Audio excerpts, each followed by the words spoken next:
Olá, pessoal! Começamos a live, mais uma edição do programa Papo Raso. Papo Raso é uma atividade subsidiada pelo inciso 2 da Lei Aldir Blanc, Territórios e Espaços Culturais, e esse projeto é uma realização da Associação Raso da Catarina, da Secretaria Municipal da Cultura e do Governo Federal. E hoje nós estamos aqui com um convidado super especial, poeta, palhaço, professor. Vamos falar aqui com o Rodrigo da Rosa. Aê! Linda tarde! Lindo Linda dia! tarde. Sim, ótima terça-feira. Prazer estar com vocês aqui, estar com você, Vanessa, e participar desse evento do Raso da Catarina, que há muito tempo, né, proporciona cultura e arte para a comunidade. Então, um grande Sim, prazer. sim, com certeza. O prazer é todo nosso, imagina. E, bom, vamos começar. Eu quero aqui que você fale um pouco de você, que você fale do seu trabalho, da sua arte, do poeta, do palhaço graveto.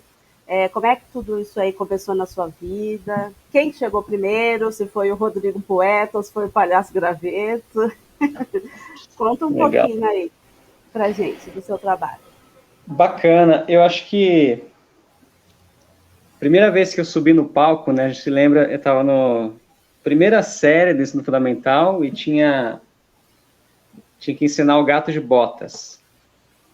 E aí eu tinha uma vontade já aqui dentro de encenar, né? Muito cedo, muito cedo.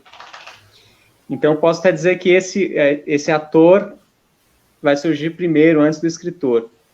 Mas é engraçado, eu comecei num grupo de teatro com 13 anos, queria muito, né, ali com 9, falava com a família, mas não tinha possibilidades, não tinha opções aqui na região para fazer teatro. Mas aí com 13, uns amigos criaram um grupo de teatro aqui. Inclusive, um grande amigo saudoso aí nos deixou comecinho desse ano, o Dilson, que foi o fundador do grupo, e chamado Grupo Nossa Terra. Então, nesse grupo eu comecei a me desenvolver, começamos a montar, a ler, até depois fomos viajar, né, com as peças. Foi bem importante para mim até os 17 anos. E com 16, mais ou menos, eu comecei o canto coral, que também foi uma outra trajetória bem importante para mim. Mas eu comecei a escrever mesmo com 13 anos, ali mais ou menos junto com o teatro eu comecei a escrever. E quando eu tinha 15, eu já compunha algumas músicas, e aí eu tinha um espaço na escola, né? Era meio reconhecido na escola como cantor, como compositor, né? Era mais compositor do que cantor, mas me chamavam de cantor. E então na escola eu sempre estava compondo alguma música para algum evento da escola, tal. E isso marcou bastante a minha adolescência. Aí entrei na faculdade de letras, né? E porque eu já gostava muito de literatura, eu gostava muito de escrever, e foi aí que, né, o escritor foi ganhando o espaço, né? Participei de um concurso literário, ganhei um concurso literário, e aquilo eu falei, nossa, então o que eu escrevo não é só para mim, pode comunicar algo para as pessoas, né? Tem alguma importância para o mundo. E ali começa a nascer o escritor. Eu tinha 21, né, quando o escritor começou a nascer, quando meus textos começaram a ir para revistas, para jornais, para coletâneas, né? Posso dizer que ali surgiu o escritor. Então começa com o ator e o escritor. O palhaço vai surgir depois ainda, né? Então eu faço uma incursão pelo teatro, muito tempo no teatro, e de repente eu me deparo com o palhaço nesse meio do caminho. Eu já tinha 25, me deparei com o palhaço. E aquilo foi muito forte, né? Foi uma energia, foi algo que eu buscava, né? Tocou muito o coração o palhaço. E ali eu comecei a fazer um exercício com o palhaço. Eu já era uma pessoa que frequentava muito abrigos, orfanatos, casas de idosos. E eu ia como um brincante, né? Como um brincante, cantava e fazia algumas poesias, alguns cordéis, algumas brincadeiras. E quando eu conheci o palhaço, eu falei, nossa, eu vou começar a experimentar o palhaço nesse espaço. E tem uma casa aqui no Campo Limpo, chamada Casa Cândida Bermejo Camargo. É uma casa que ela, sobretudo, atende famílias que vêm, as crianças com câncer vêm fazer tratamento em São Paulo. Então, vem muita gente do norte, nordeste, né, do centro-oeste, tudo. E nessa casa eu fiquei ali foi onde meu palhaço começou a nascer, foram 7 anos ali de trabalho, de experimentando o palhaço, né, então fazia cursos e ia experimentar ali naquele espaço. E ali o palhaço graveto foi nascendo, foi crescendo, né. O palhaço, ele nasceu muito no improviso, né? Demorei a fazer algo mais fechado com o palhaço, quando eu comecei a montar sketches ou números, foi um pouco depois. O meu palhaço, ele era um brincante que ele brincava, dançava no improviso. E depois foi surgir roteiros e tudo mais, aí fomos para teatro, fomos para outros espaços. Mas, a princípio, ele começou ali, nesse lugar. Então, na ordem, né, respondendo a sua pergunta, na ordem cronológica, seria o ator primeiro, o escritor e depois o palhaço, né? Veja que o palhaço é a cereja do bolo aí. Sim, essa coisa do palhaço é muito uma coisa da descoberta da gente, né? De alguma coisa nossa, né? Eu não sei, às vezes alguma coisa relacionada com as pazes que a gente faz com alguma coisa de inadequado que a gente tem, né? Sim, o palhaço tem muito esse espaço, né, do inadequado, esse espaço daquele que não se ajusta, daquele que não aceita também, e daquele que quer interagir mesmo assim, ele quer mostrar o seu lado, digamos, obscuro, ou um lado oculto, né? Ele precisa expressar e mostrar isso no meio social, precisa ser, e precisa ser plenamente, né?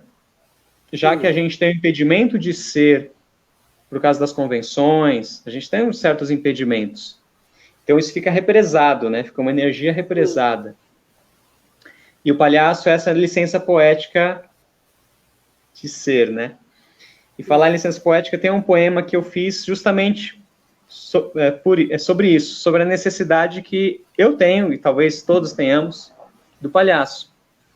É a poesia assim: preciso do palhaço, licença poética do ser. Preciso do palhaço para encantar a realidade, para expandir a vida grave. Poema bem curtinho, mas lindo. Mas dessa necessidade que a gente tem do palhaço de expandir. E aí já aproveito já para emendar um pouco na minha fala. Esse livro está aqui nesse livro chamado Tapete de Rindendê. Deixa eu mostrar aqui. É um livro que ele tem 12 aquarelas da artista Letícia Regina. Letícia Regina, que é... Deixa eu mostrar. Ah, você queria expandir, ok. Então, Letícia Regina, vou mostrar maiorzinho aqui para vocês verem. Veja que aquarela linda que está aqui na capa do livro, né?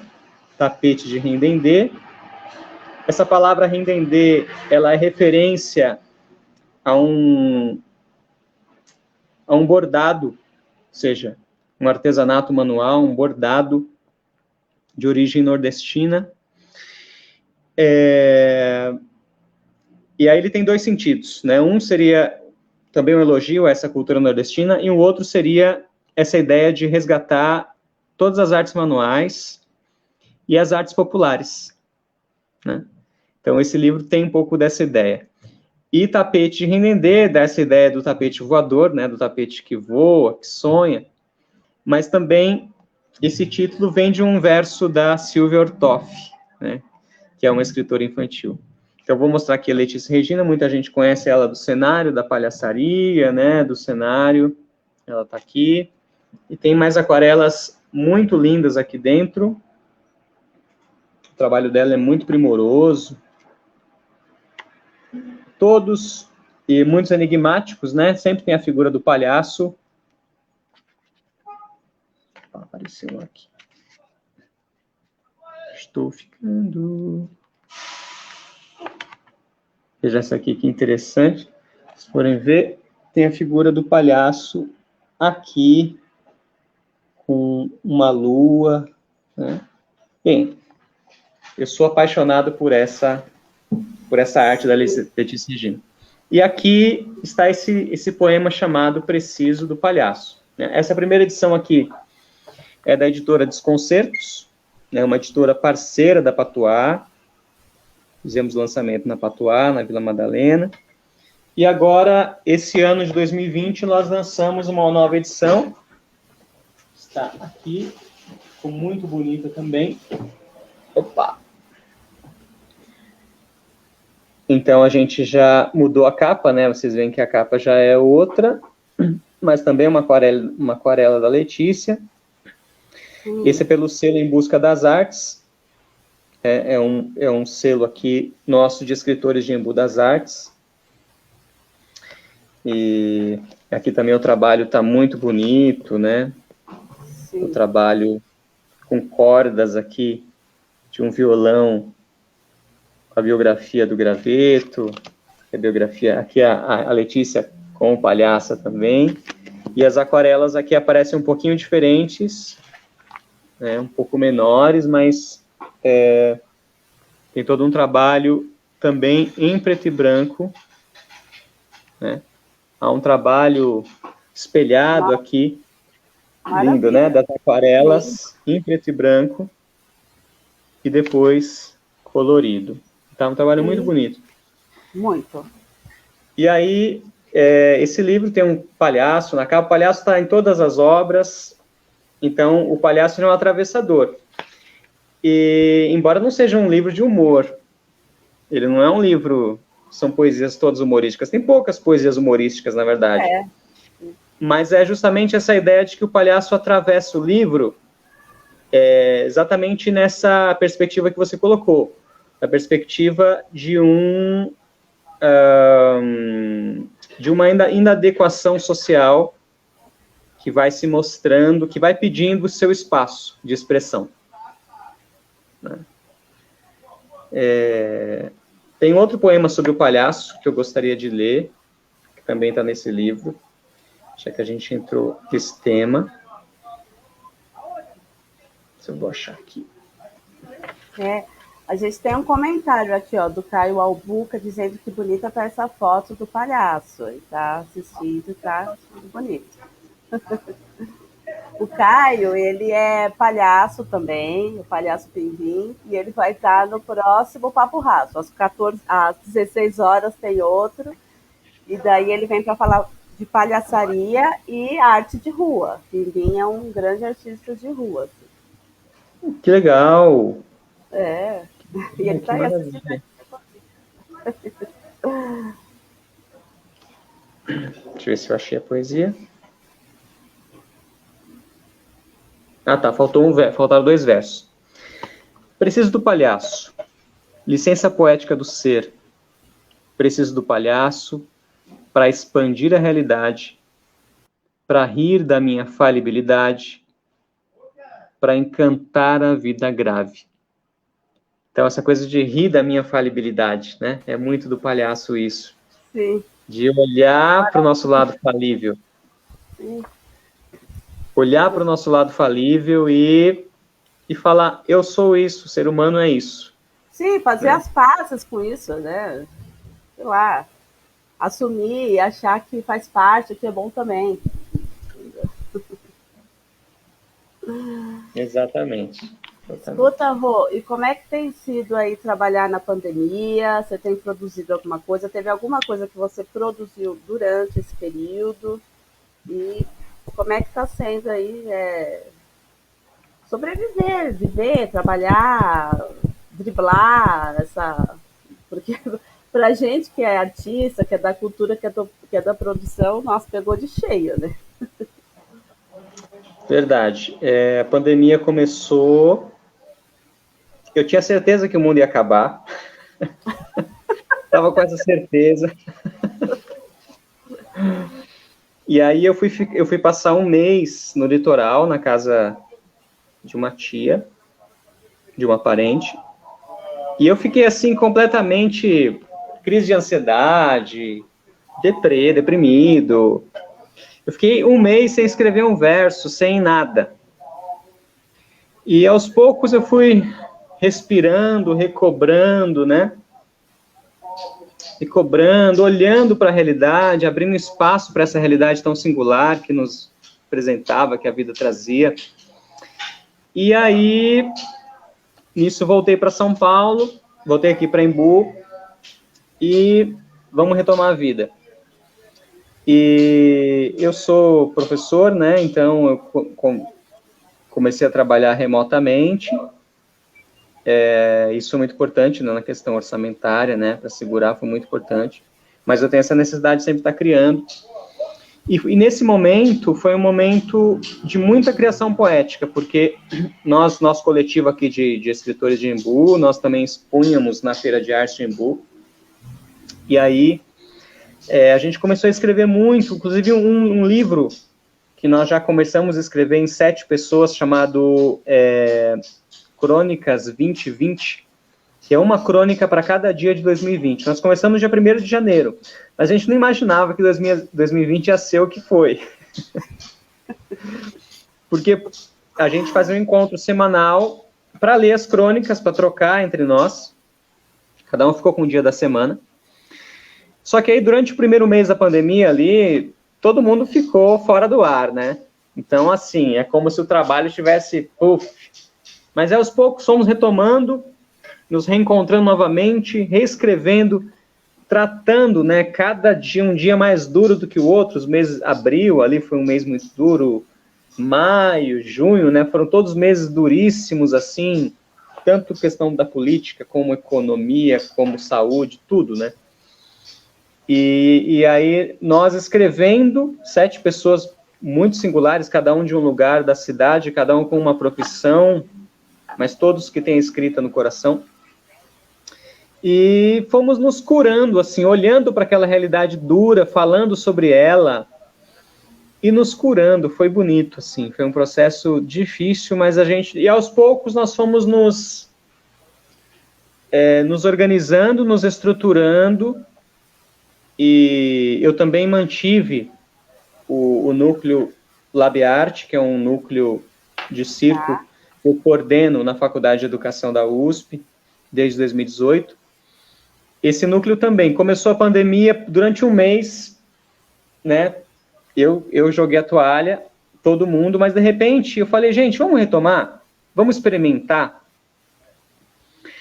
E nisso de experimentar, por fim, eu fui um dos poucos, ou praticamente o único do Labiarte que deu continuidade ao núcleo, à distância. E aí chegamos até mais ou menos junho, julho, né? Então pegamos os meses ali de meados de abril, maio, junho, trabalhando juntos, fizemos coisas legais. E aí no segundo semestre eu também a gente se aprofundou muito na comédia dell'arte nesse ano de 2020. E aí no segundo semestre fiz um contato com um professor da Itália de comédia dell'arte, falei, não, vem conversar com a gente, como tá tudo online, a gente está aprendendo a trabalhar com isso, vamos lá, você da Itália conversa com a gente faz esse encontro, foi muito legal. Depois desse encontro, fizemos 4 leituras das principais dramaturgias cômicas da era moderna, começando com o primeiro registro da comédia dell'arte, né, que data de 1500. Depois fomos para Shakespeare, fomos para Mulher, e viemos para o Brasil aqui com Ariano Suassuna, O Santo e a Porca, e fizemos essas 4 leituras. Foi super legal esse evento, teve uma assistência grande de cada encontro, então tinha ledores, fizemos leituras dramáticas, né, de trechos das peças, e cada encontro tinha também um dramaturgo convidado, pessoas legais. Então, assim, deu uma movimentada no segundo semestre, foi bem gostoso, esse evento foi muito elogiado. Isso me alimentava muito também. E, além disso, né, além dessa produção, eu também publiquei 2 livros em 2020. Um deles, que eu vou mandar para você daqui a pouco, para você mostrar, que chama-se Vertigem, Este Ser Corpo. É um livro que foi um laboratório de 2019 de Lab de arte mesmo, de expressão corporal e criação poética. E dali surgiu um livro com fotografias de expressão corporal, de dança, com um livro lindo. Foi lançado em dezembro. E lancei um outro livro infantil que tenho muito prazer em mostrar. Isso foi em novembro, que é esse aqui.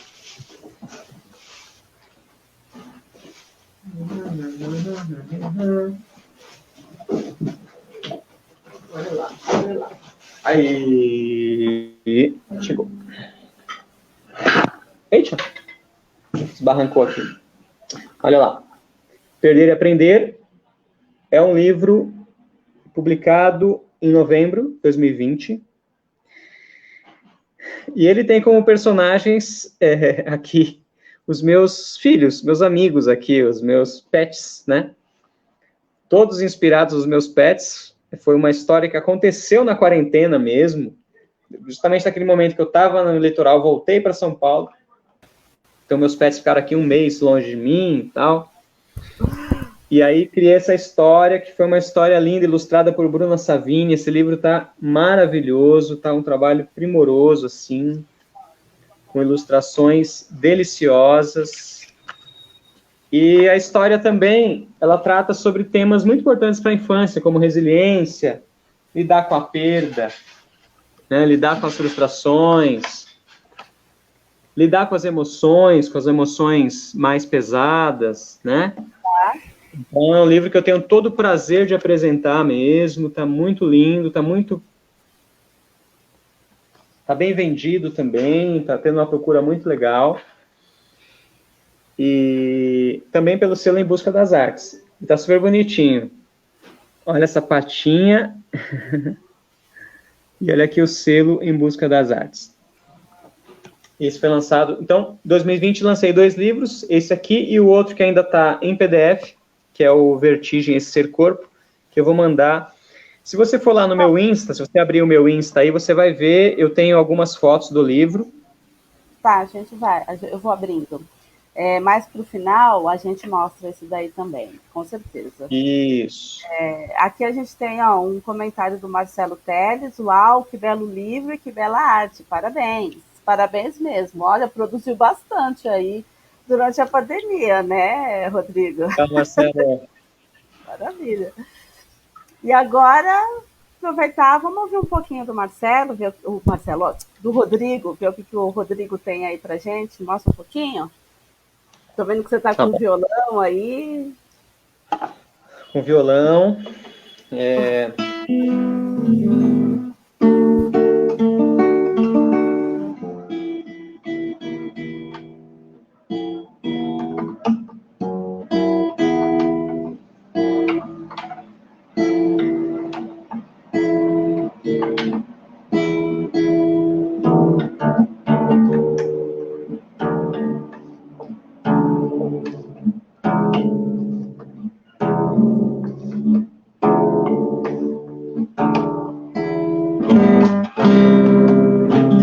Mostrar uma composição que deu nome a esse livro, Tapete Rindendê. São versos de Silvio Ortoff, alguns meus, né? Mas a maioria são da Silvia. E é mais ou menos assim.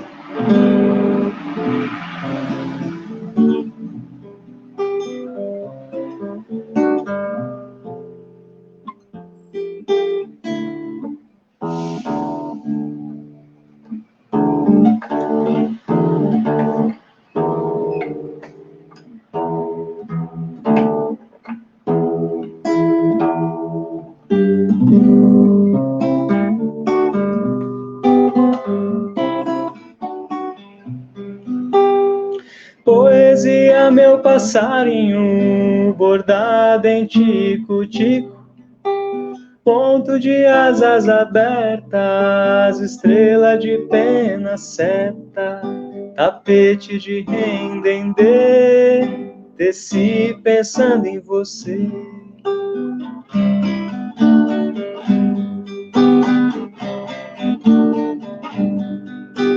Fiz uma teia de sol, da luz fiz um lençol, no leito dessa poesia me deito de noite e de dia. Poesia de malha, novelo de lã, percorre toda manhã. Poesia de malha, de lã, de ovelha, faz o que lhe dá na telha. Do crochê desse paninho, fiz um jardim de água. As flores estão molhadas com as poesias passadas. Tapete de rendendê, teci pensando em você.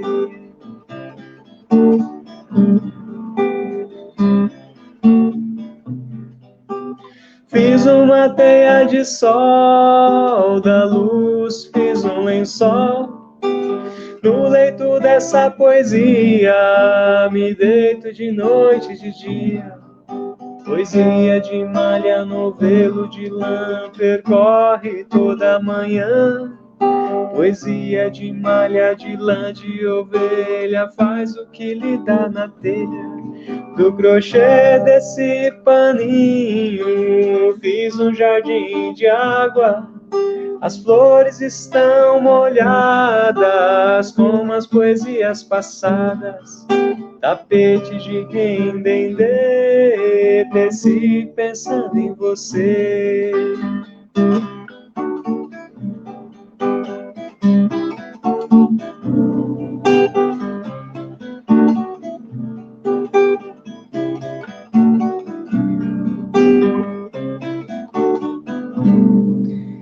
Então essa foi Tapete Rendendê. Muito bom. Muito linda. O pessoal tá gostando aqui, ó. Ah, que música gostosa. A Lu legal, Lu.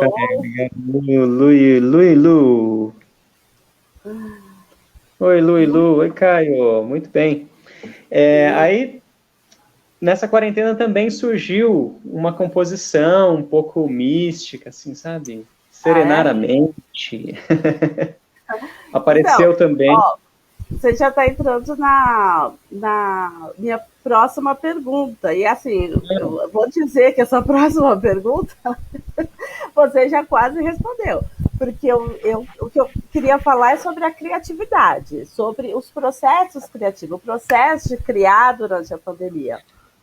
Como é que tem sido, e assim, esse isolamento, esse impacto, ele assim, mesmo no campo da poesia, ele foi mais positivo ou ele foi mais negativo? Assim, pelo tanto que você trouxe, Rodrigo, por favor, só continue falando.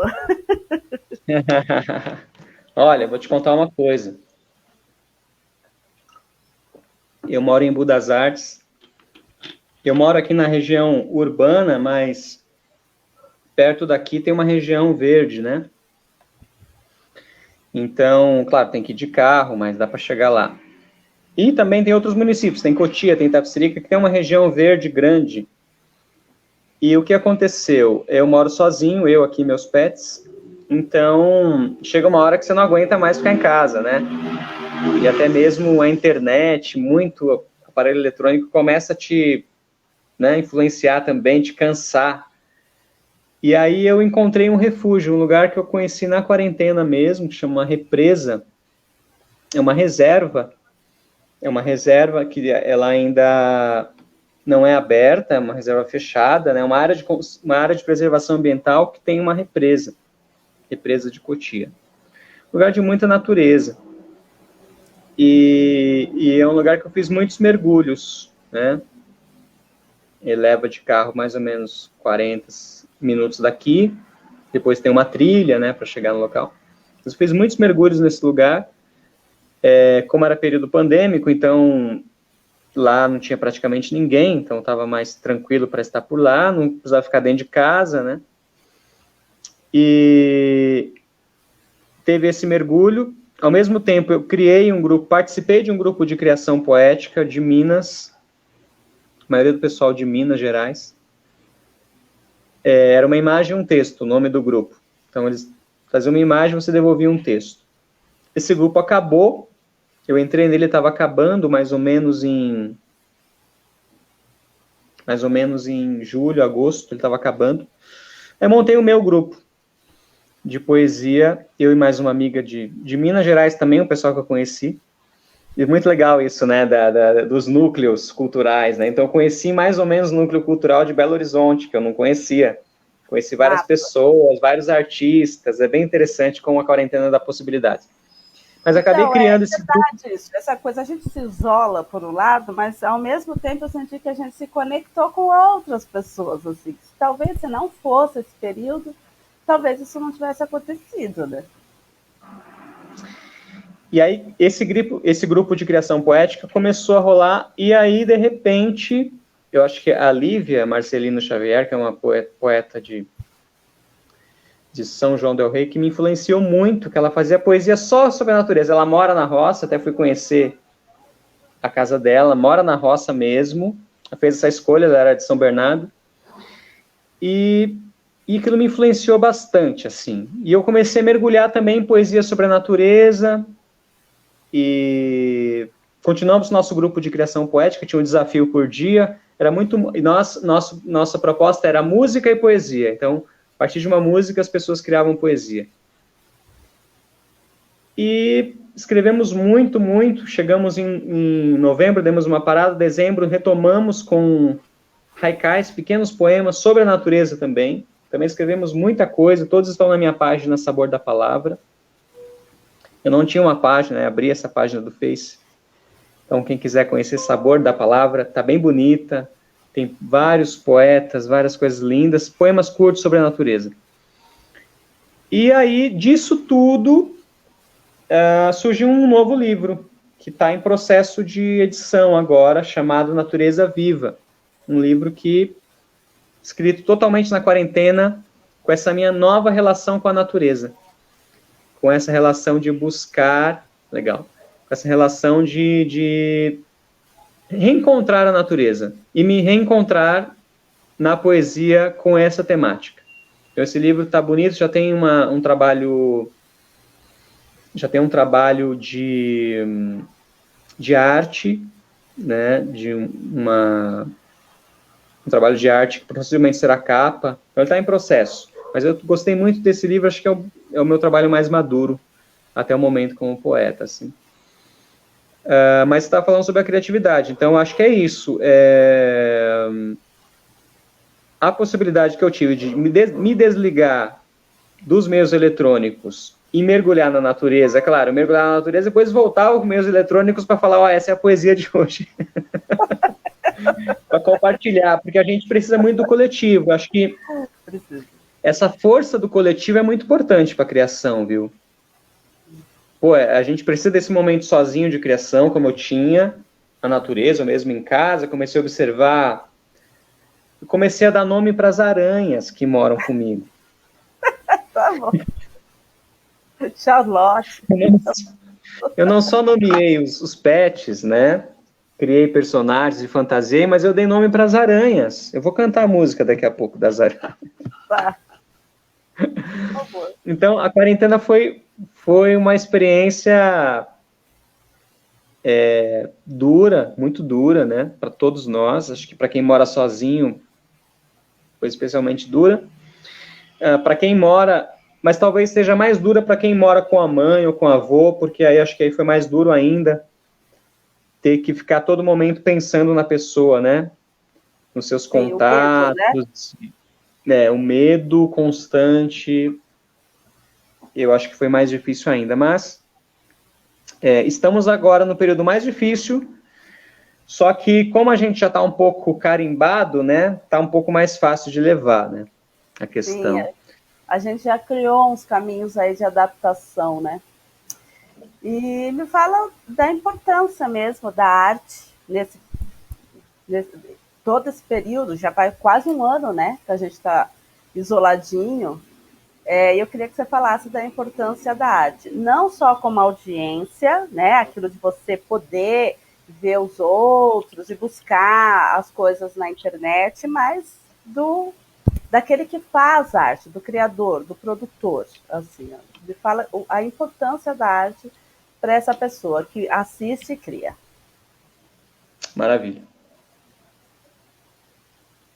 Tem uma frase do Jung bem bonita, que ele diz que quando a gente mobiliza as forças criativas, a gente está mobilizando também as forças curativas. Ele vai dizer que são praticamente as mesmas forças.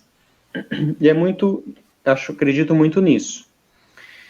Que essa criação poética, essa criação artística nossa, é uma curação também, é um autorremédio, e creio que é fundamental para a qualidade de vida, para ter uma outra relação com a realidade, porque a realidade está muito dura, né? Essa realidade brasileira sociopolítica está muito dura.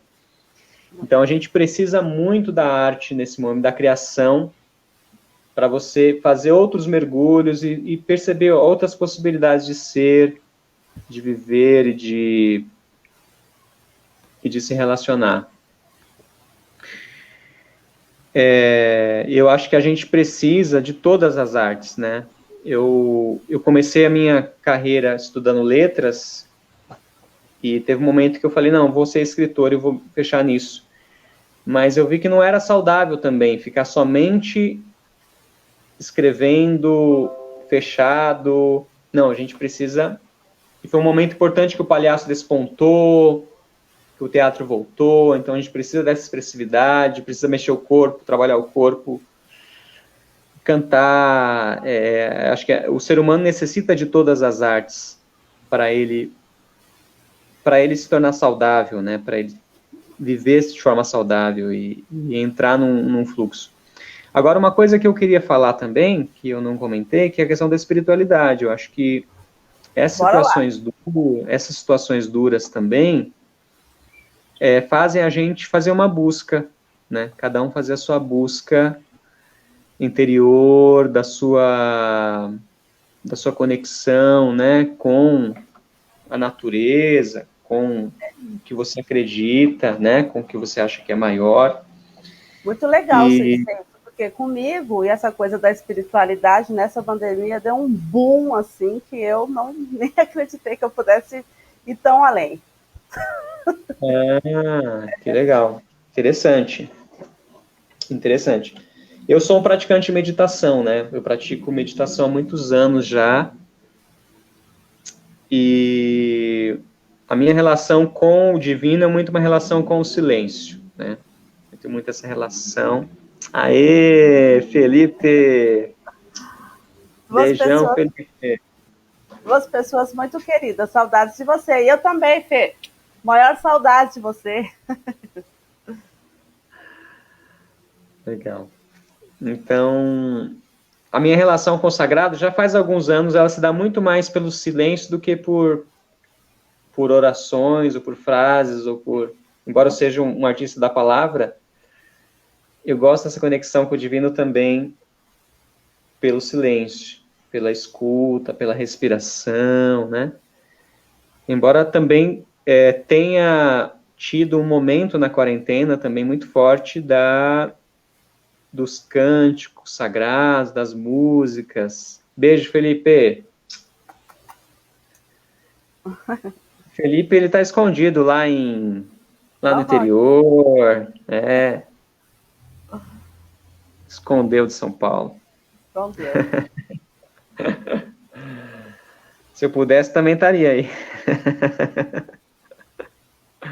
E aí, falando nisso, eu compus essa música na quarentena.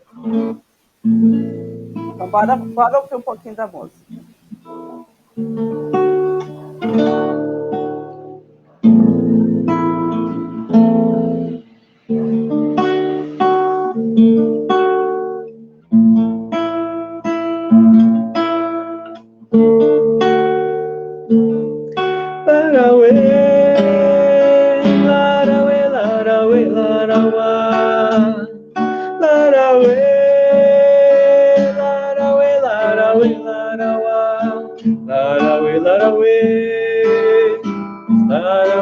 larauá.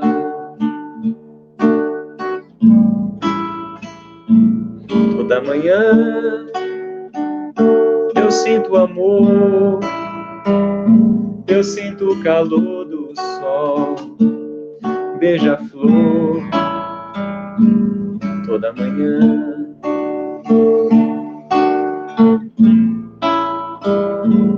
toda manhã sentir o amor do meu clã, beija-flor sorrir, beija-flor florir, beija-flor amar. É bom estar aqui, é bom o amor sentir, o céu contemplar, estrelas fugir, o cosmos sondar, aprender a amar. A Gertrudes, a Genoveva, as companheiras, as teias delas.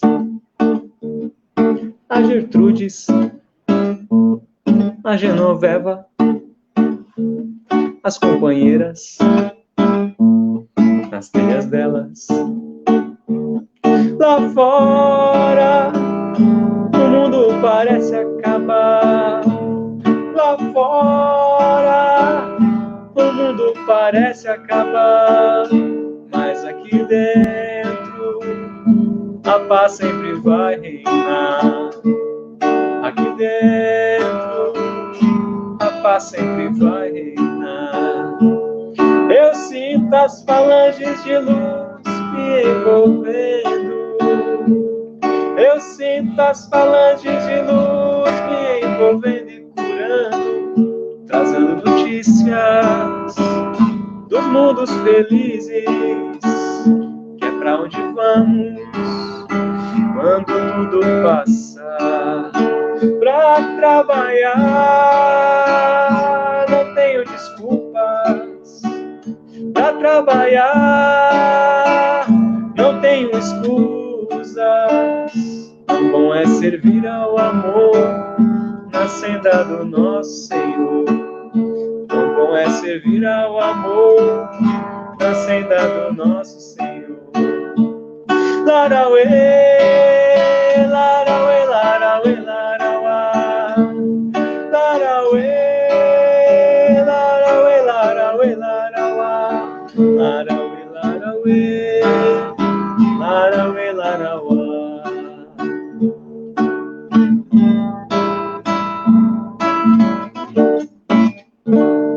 Ei, a vovó Genoveva!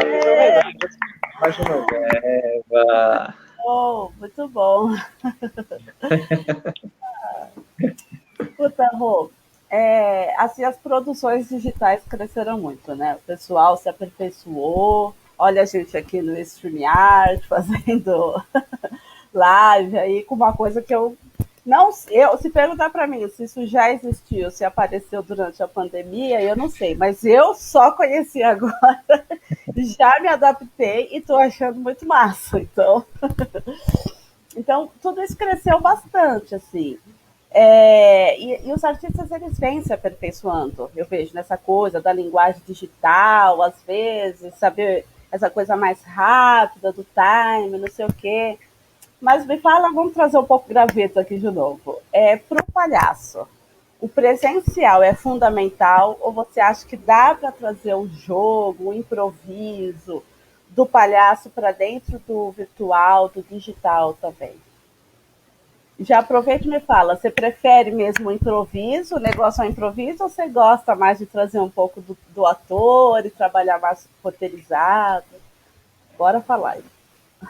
Bora falar. Olha, a gente precisa, né, sobreviver, e o virtual foi uma possibilidade para nós, e a gente conseguiu fazer coisas. Sabe que no mês de abril foi, eu acho que já era finalzinho de abril que eu voltei com o Lab Art de circo, e começamos a fazer jogos teatrais em grupo. E ninguém estava fazendo ainda. Né? Era um momento que ainda todo mundo estava assim. Né? Tava todo mundo... Eu tinha uma biblioteca aqui da região que tinha contratado a mim, mais uma amiga, para apresentar o livro e tal. Isso mês de março. Assim, em cima da pandemia, comecei da pandemia. Eu falei, vamos fazer virtual, vamos ver um jeito. E eles falaram, vou conversar com o pessoal aqui. E foi bem curioso, porque aquilo, de repente, começou a acontecer mesmo. Né? Aquilo, eles falaram, nossa, a gente não te ouviu, mas depois todo mundo começou a fazer e tal. Então, a gente tem uma possibilidade incrível de criar, né? E de, no virtual, encontrar possibilidades de relação, de jogo, de troca, né? Também durante a pandemia, isso foi mês de...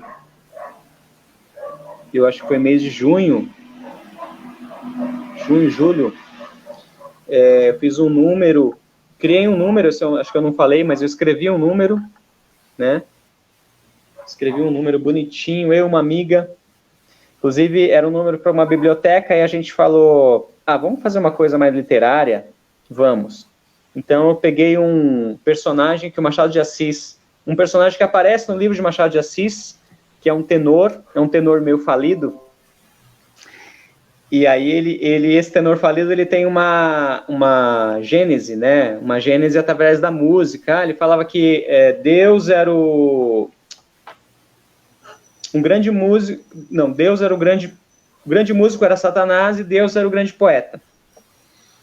E aí, essa era a cosmovisão dele, né? Ele traz isso, aí nós trouxemos isso para um número, fomos gravar, e era tudo virtual. E fizemos jogo pra caramba, fizemos coisas lindas, assim. Eu acho que é bonito também essa nossa capacidade de sobreviver na adversidade. É claro que o presencial é incrível, é claro que o presencial é fodástico, né, é impactante. Mas, poxa, né,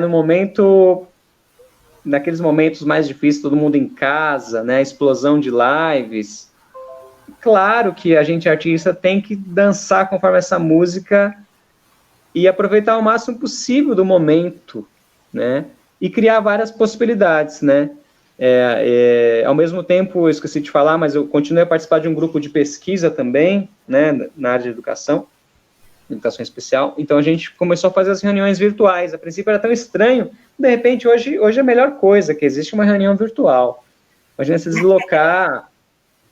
né, deslocar 20 neguinhos para ir para um lugar, não sei para onde e tal. Nossa, uma loucura, né? Impensável hoje fazer isso, né? A reunião virtual é máximo.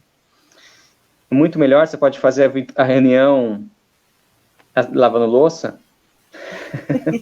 Pode ouvir a reunião tomando sol, lavando seu quintal, né? Pô, sim. Maravilhoso.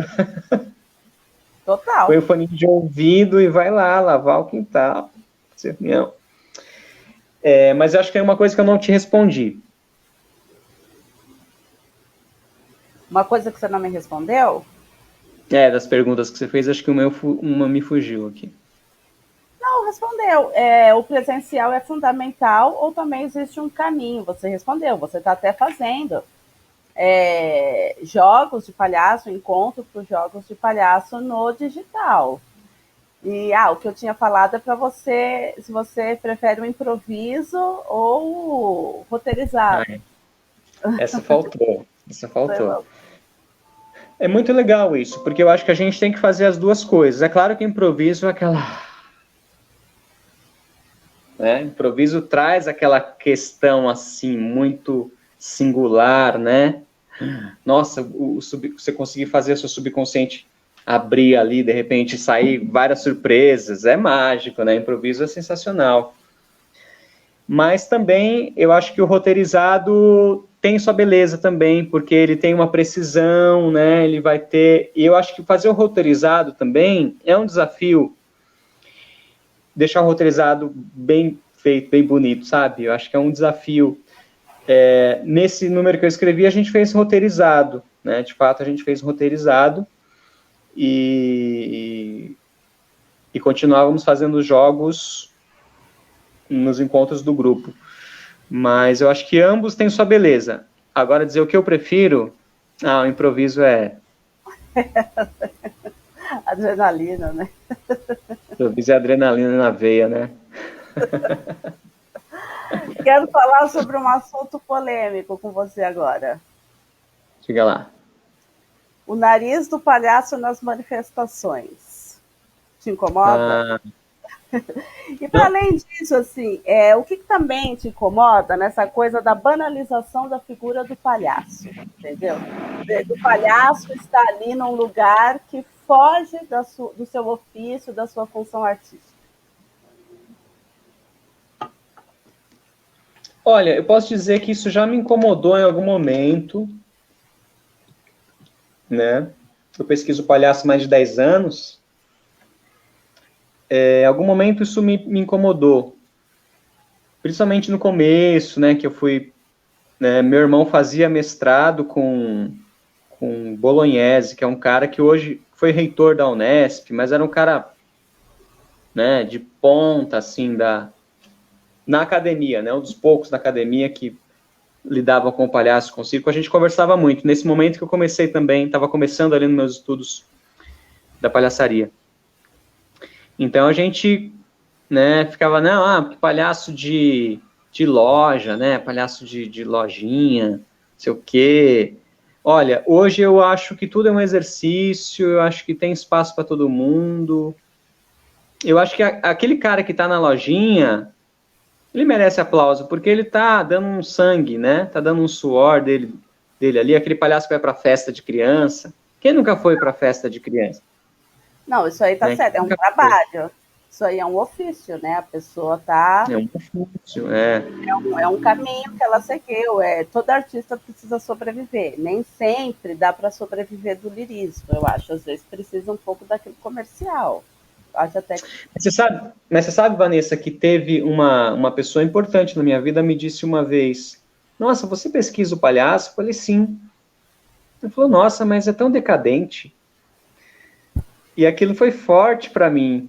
Imagina. Né? Nossa, mas é tão decadente o palhaço. Eu falei, nossa, como as pessoas não sabem o que é o palhaço, né? Não sabem. É como existe tanto desconhecimento, tanta ingenuidade. Eu acho que a gente que estuda a palhaçaria precisa estar difundindo, informando e trabalhando, né? Para as pessoas entenderem a beleza, a profundidade que tem um palhaço, né? Sim. A seriedade da pesquisa, da busca, né? Sim. Sim. Isso me entristece, que uma parte da sociedade veja como algo decadente, me entristece. Eu não vou dizer que me incomoda. Incomoda no sentido de entristecer, então, né? Você me pegou, né? Não, mas é isso. É interessante isso que você trouxe, dessa pessoa que falou isso, que enxerga o palhaço como decadente, né? Daí, quando a sociedade, a pessoa não tem contato com a arte, coloca um nariz de palhaço simplesmente numa manifestação, para estar falando de coisas que, às vezes, não tem nada a ver com aquilo, talvez seja isso, né? A pessoa tenha essa ideia da decadência. Então, quando ela põe o nariz, ela acha que ela está, sei lá, só a imaginação da minha cabeça. É isso que eu estou falando agora, lógico, uma opinião super pessoal. Assim. Mas é curioso, né? Como que a pessoa lida com o fracasso, né? Quer dizer, quem assume um fracasso, quem assume esse lugar do erro, ele é decadente. Olha que medo de errar, né? Que medo de estar nesse lugar. Eu acho que existe muita gente com medo de palhaço, até por isso, porque o palhaço ele vai trazer esse lugar inusitado, esse lugar oculto. E o quanto isso nos faz crescer, né, Vanessa, como ser humano. Sim. É surpreendente, assim, nas relações humanas principalmente, né, o quanto a gente pode estabelecer até um antes e depois do palhaço. O Felipe estava aí falando, pessoa querida, e ele fala muito isso, que o palhaço foi um divisor de águas na vida dele, como foi na minha, mas ele fala com muita clareza, porque para ele é mais recente isso, de quanto ele era uma pessoa e quanto é lindo como eu pude eu pude acompanhar parte desse processo, não todo, mas parte desse processo eu pude acompanhar. Ver um Felipe antes de se encontrar com o palhaço e um Felipe depois de encontrar o seu palhaço. A diferença realmente é muito grande, muito bonita. É um crescimento muito bonito. E eu acho que nós temos que difundir isso para as pessoas conhecerem, mas eu acho que todos têm espaço, as pessoas estão tentando, as pessoas estão pegando estereótipos e tentando viver, se aproveitar desses estereótipos também, vender, sobreviver. Eu acho que o mais legal, né, Vanessa, de encontrar o palhaço em nós, é que a gente fica muito mais leve nos julgamentos, né? Eu acho que essa é uma grande questão. Eu fui do teatro muitos anos, e depois falei, não, agora eu vou... Depois de conhecer o mundo dos palhaços, eu falei, cara, o palhaço é muito mais legal, vou ter só amigo palhaço agora, chega de amigo ator. Brincadeira. Mas a verdade é que o meio teatral, que é um meio também urbano, ele tem questões que eu vejo que o meio do palhaço já superou, né, de questões sociais. Se você for ver, o teatro, ele é muito ligado a uma classe média, né, no Brasil e no mundo inteiro. Ele é urbano e ele é de classe média, ele é classista. Ele tem esse peso forte, né? E o palhaço de rua, ele consegue quebrar isso de forma muito bonita, né? Ele começa a ver beleza no morador de rua, ele começa a dormir com o morador de rua, porque ele acaba indo para a rua também, começa a fazer troca, e ali ele se torna um coringa social, né? Eu gosto dessa imagem também, do palhaço como esse coringa atravessador social, atravessador de todas as classes, né? Aí tem um poema que eu fiz, que eu dediquei ao Marco Guerra, que foi um dos meus professores de palhaçaria, que é um cara também incrível, de uma história linda, né? Foi garimpeiro, né? Rodou o Brasil, foi de tudo, e hoje faz doutorado sobre o papel do palhaço em casas de recuperação de menores. É um trabalho lindo. E aí esse poema eu dediquei a ele, que é assim: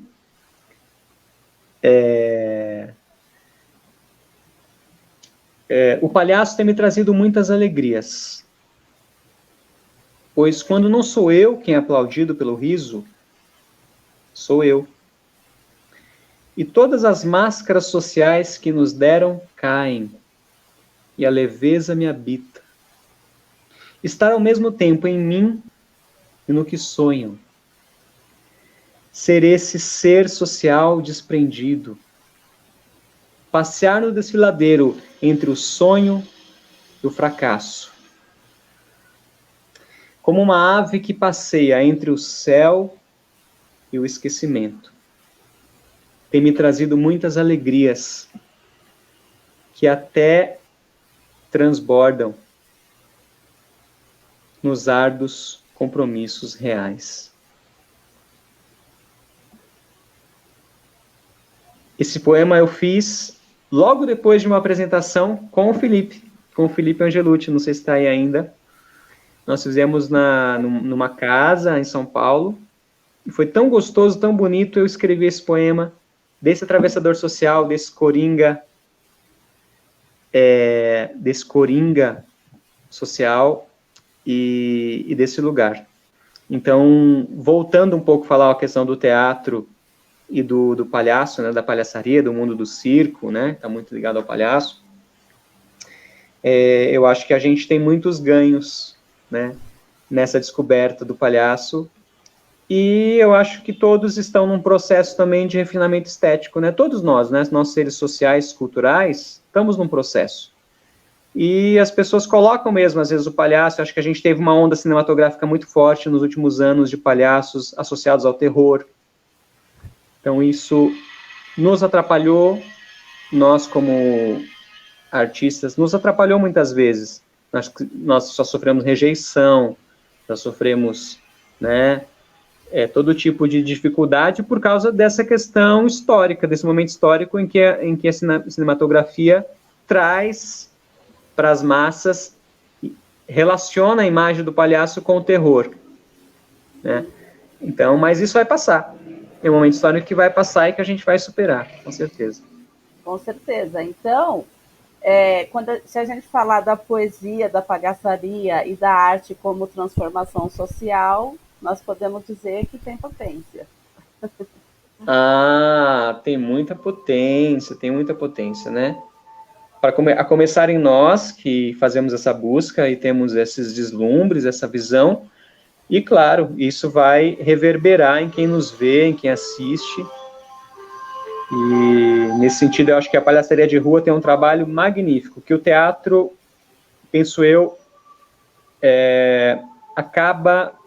Claro, o teatro faz muito trabalho de formação de público, né? Eu acho que os hermanos aqui, a Argentina, por exemplo, faz um trabalho já esse do chapéu, né? Vai lá e paga quanto pode, quanto quer, acho que é muito mais legal do que o que a gente faz aqui. Não vi ainda isso tão forte no teatro no Brasil, mas mais no circo e no teatro de rua. Mas eu vejo que principalmente os artistas de rua fazem um trabalho muito interessante, porque eles estão ali lidando com as pessoas do cotidiano, né? Com as pessoas que não é o público do teatro, é o público da sociedade, da feira, é o público Sim. Da rua, né? Que tá pensando E em outra conseguem coisa, passar... que tá com pressa. Isso. E conseguem passar mensagens muito potentes, assim, para todos, né? Sobre as questões sociais que estão gritando sempre, né? Todo momento. As opressões que, hora e outra, voltam, como tem voltado, opressões sociais, raciais, né?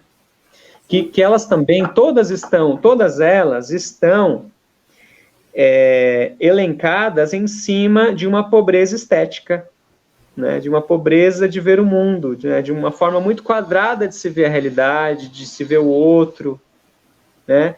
Que também está muito alicerçada numa opressão do mercado, né? Do mercado de trabalho, que obriga as pessoas a viverem em caixinhas tão pequenas e não possibilita essa abertura estética, né? E social.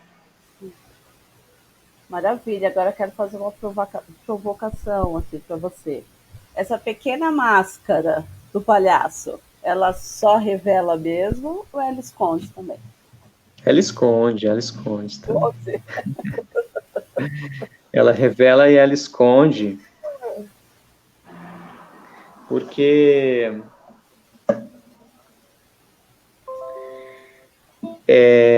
o nosso inconsciente não tem fim, né?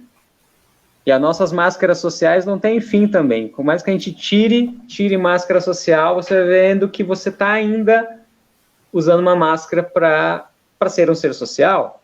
Sim, cada máscara social que a gente tira aparece duas, que a gente não sabia que estava ali. Exatamente.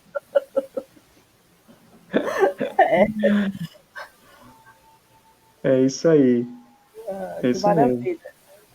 Bom, nosso programa está chegando ao fim, mas antes eu quero que você mostre mais um pouquinho, toque mais alguma coisa, uma poesia, alguma coisa.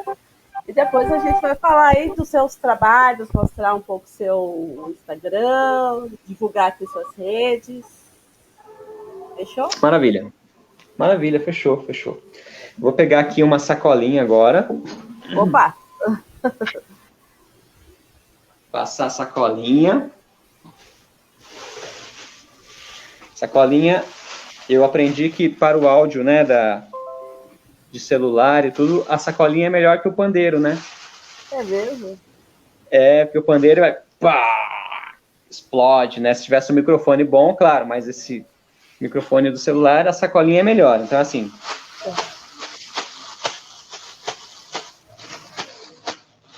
Estou aqui elaborando uma pergunta sem demora, estou aqui elaborando uma pergunta sem pena, estou aqui elaborando, você diz que me responde, quero ouvir sua resposta, convencer sem se melar. Vou começar com uma pergunta que não precisa de muito estudo por ser pequena e sem graça, mas de muito conteúdo. Me diga qual é o lado do gato que é mais peludo. Para matar essa resposta não é preciso de demora. Se tu for inteligente, responde em cima da hora. Lado mais peludo do gato é o lado de...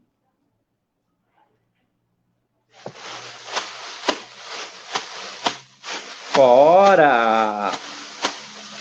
Tô aqui elaborando uma pergunta sem demora, tô aqui elaborando uma pergunta sem pena, tô aqui elaborando, você diz que me responde, quero ouvir sua resposta, convencer sem se melar.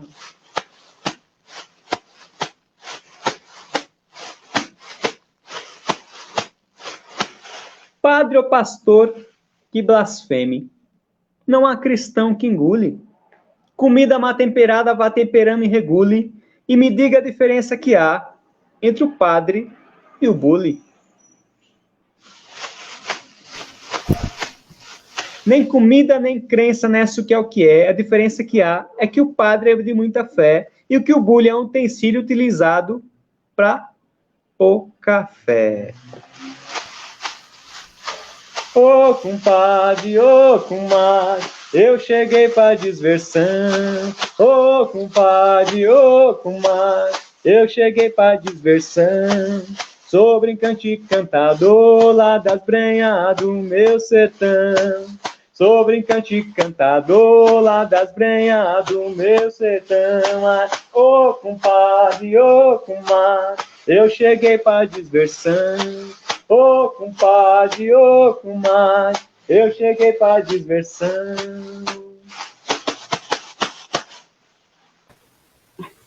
Muito bom, Rodrigo, sensacional.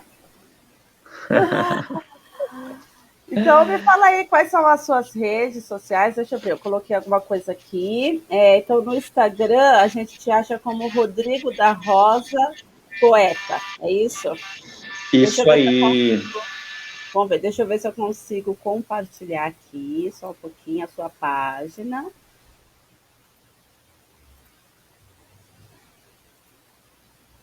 É isso daí, né? Vamos mexer, vamos... Isso aí. Isso daqui. Ó. Aqui o livro do gatinho, que você já apresentou, que é a história dos seus filhos bichos. Aqui.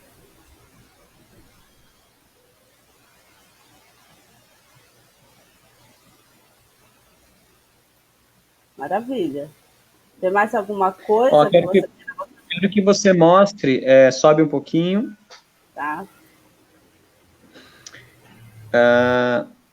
Essa é preto e branco aí, ó. Pega essa, mostra essa preto e branco. Isso. Tá. Então, essa é a capa do livro Vertigem, Esse Ser Corpo. Então, foi um trabalho de expressão corporal, de poesia, é um trabalho bem bonito.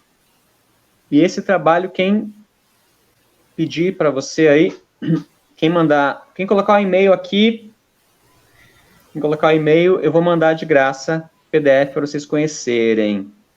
Legal? Olha, que maneiro! Então, bora lá, pessoal. Coloca o e-mail aí que vai ganhar um livro. Vertigem, Ser Corpo, legal. E aí, temos aí também o livro Perder e Aprender, esse que eu já mostrei aqui, né? Ele está aí, tem várias publicidades sobre ele. Esse aqui, né? Isso, exatamente. Tem várias publicidades sobre ele. Tem muitas poesias declamadas. Então, será que a gente consegue? Muitas composições. Ó, esse daqui o que é? Conexões de isolamento. Esse foi um sarau também que o Graveto apresentava durante a pandemia. Então, tinha convidados aí de muitos locais do Brasil. Esse evento, esse dia foi bem interessante, porque a Alana falando com a gente de Florianópolis, tá. A Marilac falando com a gente de Fortaleza, e o Éder de Guarujá. Então, eram 3, a gente até brincou que foram 3 praias, né? 3 praias do Brasil aí comunicando, falando dos seus trabalhos poéticos. Foi bem bonito. Então, essa esse sarau Conexões de Isolamento, o Graveto também foi um lugar muito legal de experimentar o apresentador. Foi bem bacana. Ah, legal. Aqui você estava como mestre de cerimônias. Isso, com mestre de cerimônias, exatamente. Tem mais alguma coisa que você queira mostrar aqui das suas redes que você acha importante? Então, coloca lá o título para a galera ver, Rodrigo da Rosa Poeta, a galera me siga e a gente vai trocando ideia. Quem tiver interesse nos livros também, me manda um privado e a gente vai conversando. E tem a minha outra página do Face chamada Sabor da Palavra, que eu tenho publicado praticamente isso, poesia e imagem e poesia, música e poesia, eu e outros amigos aí. Esse daqui é o do Instagram, né? Isso. Tá. Então, esse daqui e esse Sabor da Palavra, que só colocar Sabor da Palavra no Facebook que a gente chega nesse trabalho mais recente que você tem, mais novinho. Isso aí. Então tá bom. Obrigado, Rô. Eu curti muito, sabe? Essa nossa conversa foi muito legal, achei que foi muito enriquecedora. E eu quero agradecer a você mais uma vez por ter agradecido o convite. Agradeço, eu que agradeço a oportunidade aí de falar com vocês. Grande beijo a todos, a todas, a todos. E me sigam lá no Insta, a gente troca e segue trabalhando juntos, tá bom? Grande beijo. Maravilha. Beijo. Beijo.